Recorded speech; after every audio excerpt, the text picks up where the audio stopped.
नमस्कार दोस्तों, सभी का स्वागत है हमारे चैनल क्वालिटी जीके पे। आज हम बात करेंगे राजस्थान की सभ्यताएं। राजस्थान में 3 कालों की प्राप्ति हुई है, जिनमें पहला था पाषाण काल, दूसरा पुरापाषाण काल और तीसरा मध्य पाषाण काल। यहाँ इम्पोर्टेंट बात यह है कि जो पाषाण काल था वहाँ से हैंड एक्स, क्लीवर तथा चॉपर चॉपिंग आदि उपकरण पाए गए थे। और ये एक इम्पोर्टेंट फैक्ट भी है एग्ज़ाम के लिए, क्योंकि यहाँ से बहुत बार एग्ज़ाम मिनर यहाँ से क्वेश्चन उठाता है। जैसे पुरापाषाण काल में बुड्ढा पुष्कर, ओकरा, जायल, पुरा स्थल पाए गए थे। तो ये भी एग्ज़ाम में पूछा गया क्वेश्चन है कि बुड्ढा पुष्कर, ओकरा, जायल और जैसे पूरा स्थल कहाँ पाए गए हैं। तो ये बहुत ही इम्पोर्टेंट फैक्ट है दोनों, तो देख के चलना। फिर फर्स्ट आता है कांस्य युगीन सभ्यताएं। तो कांस्य युगीन सभ्यताएं कौन कौन सी थी? तो कांस्य युगीन सभ्यता में पहला आएगी कालीबंगा सभ्यता, जो कि कहाँ, हनुमानगढ़ के अंदर पाई जाती है। अब इसके फैक्ट्स की बात करते हैं। फैक्ट्स की बात करें तो ये कौन सी नदी पर पाई गई? ये सरस्वती, जिसको गगन नदी भी बोला जाता है, के तट पर स्थित है। और दूसरा फैक्ट ये है कि कालीबंगा क्यों बोला जाता है? कालीबंगा इसलिए बोला जाता है क्योंकि यहाँ पे खुदाई के दौरान काली चूड़ियों के टुकड़ों के अवशेष मिले थे, इसलिए इसको कालीबंगा सभ्यता बोला गया। तो अपन फर्स्ट स्लाइड में क्या बात कर रहे हैं? 3 कालों की बात की है मुख्यतः। यहाँ से क्वेश्चन बहुत ही इम्पोर्टेंट फैक्ट है ये, यहाँ से डेफिनेटली क्वेश्चन बनेगा, जिसके लिए आपको ये सब कुछ देखना और यहाँ से डेफिनेटली क्वेश्चन बनेगा भी। बात करते हैं सेकंड स्लाइड की, जिसमें थर्ड पॉइंट है इसकी खोज या पता किसने लगाया? वो थे ए एन घोष ने सन 1952 में इसका पता लगाया, राइट। फिर फोर्थ पॉइंट है इसका पता तो लगा लिया, किसने लगाया पता? घोष साहब ने लगाया पता, लेकिन इसकी खुदाई किसने की? ये फैक्ट अपन फोर्थ पॉइंट में डिस्कस करेंगे। तो इसकी खुदाई 1961 से लेके 69 में बीके थापर, जेवी जोशी और बीबी लाल ने की। कितने लोगों ने की? 3 लोगों ने। कौन कौन थे?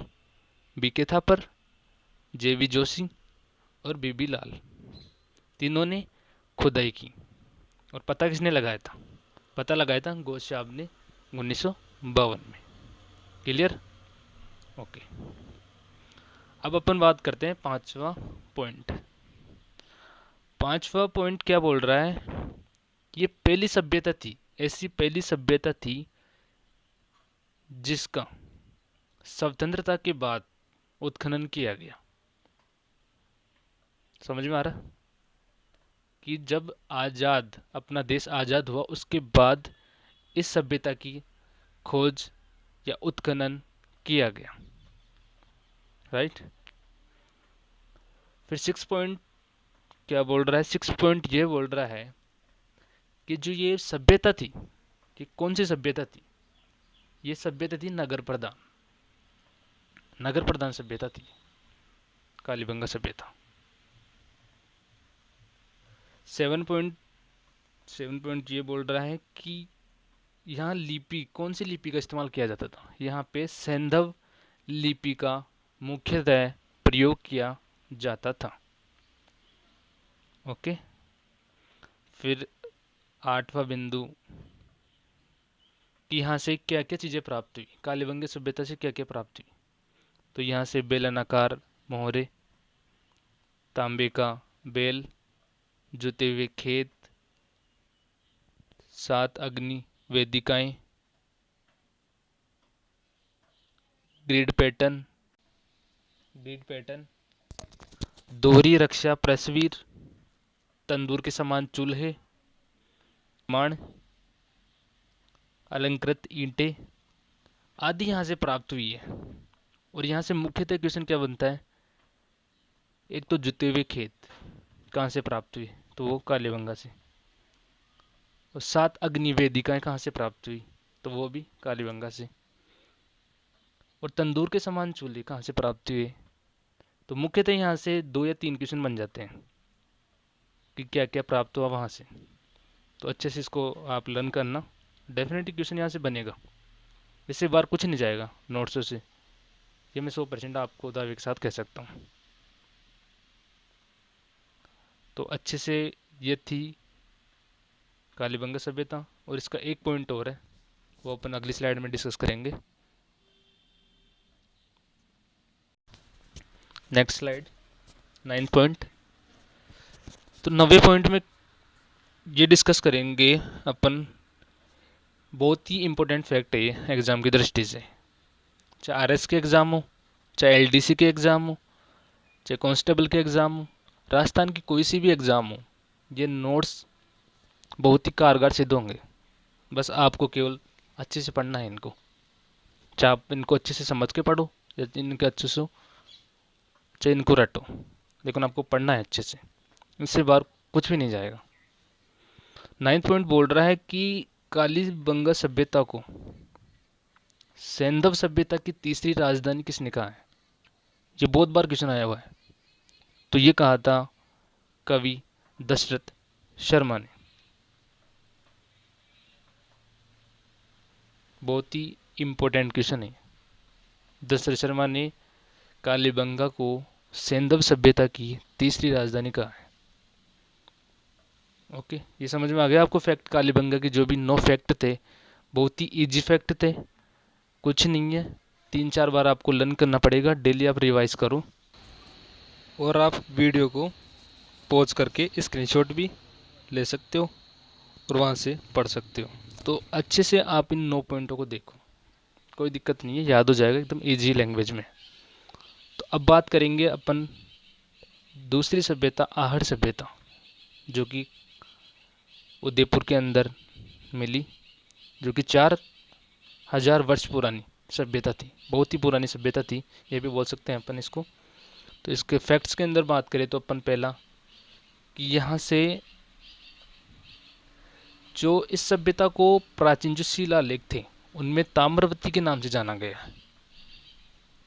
ठीक है, दूसरा पॉइंट, यह सभ्यता आयड़ या बेड़च नदी के किनारे पे मौजूद थी। तीसरा पॉइंट, और इसे आघाटपुर अथवा आघट दुर्ग के नाम से भी जाना जाता है। यहाँ से क्वेश्चन बन सकता है कि आघाटपुर अथवा आघट दुर्ग किसे कहा जाता है, कौन सी सभ्यता को कहा जाता है, तो ये बहुत ही इंपॉर्टेंट फैक्ट है। इसका उत्खनन 1953 में अक्षय कीर्ति व्यास ने करवाया, तथा इसकी खुदाई 1956 में रतन चंद्र अग्रवाल और एच.डी. सांकलिया ने की थी। ये बहुत ही इंपॉर्टेंट फैक्ट है कि एच.डी. सांकलिया कौन सी सभ्यता से संबंधित है, तो यह है आहड़ सभ्यता से। Got it. फिर यहाँ से क्या क्या चीज़ों की प्राप्ति हुई, तो यहाँ से 2 मुँह वाला चूल्हा, तांबे की 6 मुद्राएं व 3 मोहरे, पशुपालन, एक घर में एक साथ 6 चूल्हे, मृतकों के टीले, वेरी वेरी इंपॉर्टेंट फैक्ट कि मृतकों के टीले कौन सी सभ्यता से प्राप्त हुई, तो वो आहड़ सभ्यता से। तो 3-4 फैक्ट अच्छे हैं इसके अंदर, पूछे भी जा सकते हैं कि आहड़ सभ्यता के अंदर ये वाली चीज़ किससे रिलेटेड है, तो ये बहुत ही इम्पोर्टेंट फैक्ट्स हैं। मतलब आप नोट्स से ये पढ़ लिए ना तो आपको कहीं जाने की ज़रूरत नहीं है, डेफिनेटली यहाँ से एग्ज़ाम में क्वेश्चन आएगा। तो नेक्स्ट स्लाइड में अपन जो 7वां पॉइंट है, आहड़ सभ्यता, वेरी इंपॉर्टेंट सभ्यता आहड़ सभ्यता है, यहाँ से क्वेश्चन आराम से बनते हैं, एग्ज़ाम में देखने को मिलते हैं क्वेश्चन। तो 7वां पॉइंट क्या था कि यहाँ से अनाज रखने की मर्तबांड प्राप्त हुए हैं। जिन्हें स्थानीय भाषा हम क्या बोलते हैं, गोरे व कोट कहा जाता है। ये क्वेश्चन बना भी था, आरएस के अंदर क्वेश्चन पूछा गया है ये पहले। बहुत ही इंपॉर्टेंट फैक्ट है कि सेम यहाँ से उठाया हुआ है ये लाइन, सेम टू सेम, कि अनाज रखने की मृतमांड प्राप्त हुए जिन स्थानीय भाषा में गोरे व कोट कहा जाता है। ये कौन सी सभ्यता से संबंधित है? तो आराम से कर सकते थे, आहड़ सभ्यता। आठवां, ये अभी तक आया नहीं, लेकिन ये आगामी जो एग्जाम्स है आरएस वगैरह की, वहाँ पे पूछा जा सकता है कि यहाँ पर एक मुद्रा पर एक और त्रिशूल तथा दूसरी ओर अपोलो देवता अंकित है, जो तीर एवं तर्कस से युक्त है। ये एक सेंटेंस दे रखा है बुक्स के अंदर भी, हमने अच्छे से देखा है। और ये सीधी एक लाइन उठा के दे सकते हैं और ये पूछ सकते हैं कि कौन सी सभ्यता से संबंधित है, क्योंकि वहाँ पे जो बुक की लैंग्वेज है ना, उस पैटर्न पे क्वेश्चन पूछे जा रहे हैं आजकल, चाहे वो पटवार के एग्ज़ाम हो, चाहे वो आरएस के एग्ज़ाम हो, चाहे वो ग्राम सेवक के एग्ज़ाम हो, उन सभी में। तो आपको लैंग्वेज का पता होना चाहिए कि कौन सी लैंग्वेज में क्वेश्चन पूछ रहे हैं, तो अच्छे से देख के चलना। 9 पॉइंट, तो यहाँ का प्रमुख जो उद्योग क्या था, तांबा गलाना एवं उसके उपकरण बनाना, इसलिए इसको ताम्रयुगीन सभ्यता भी कहा जाता है। ये इंपॉर्टेंट फैक्ट है, ठीक है। आर्य सभ्यता को ताम्रयुगीन सभ्यता भी कहा जाता है। वैसे तो जो जननी किसको कहा जाता है ताम्रयुगीन की, वो गणेश्वर जो सिक्कर के अंदर, उसको कहा जाता है जननी। लेकिन ताम्रयुगीन सभ्यता पूछ लें तो आर्य सभ्यता आएगा यहाँ पे। समझ में आ रहा होगा सभी बच्चों को? यदि समझ में आ रहा है तो प्लीज़ सब्सक्राइब करो चैनल को जल्दी से जल्दी, और लाइक शेयर करो ज़्यादा से ज़्यादा। 10th पॉइंट क्या था कि राजसमंद जिले में जो अवस्थित है गिलुंड सभ्यता, उससे आहड़ की समान धर्मों संस्कृति मिली है, उसके समान धर्म संस्कृति मिली है। राजसमंद की जो गिलुंड सभ्यता से, उससे संबंधित ही आहड़ सभ्यता में भी समान धर्मों से संस्कृति मिली है। ये भी पॉइंट इम्पोर्टेंट है, किसके सम्मान यहाँ पे बताया जा रहा है, तो गिलुंड सभ्यता के सम्मान इसको बताया जा रहा है। तो ये थे आहड़ सभ्यता के 10 पॉइंट। हमने कालीबंगा सभ्यता के 9 पॉइंट पढ़े और आहड़ सभ्यता के हमने 10 पॉइंट पढ़े हैं। तो आशा करता हूँ सभी को क्लास अच्छी लगी होगी। नया चैनल है तो प्लीज़ सब्सक्राइब करो, ज़्यादा से ज़्यादा लाइक करो, ज़्यादा से ज़्यादा सब्सक्राइब करो, ज़्यादा से ज़्यादा शेयर करो वीडियो को। और यदि अच्छा लगा हो तो, क्योंकि ये फर्स्ट वीडियो है और इस वीडियो के माध्यम से और भी आगे जो वीडियो आएगी, इसका पार्ट 2 आएगा सभ्यताओं का, उसमें और भी अच्छा करेंगे। होप सबको पसंद आया होगा।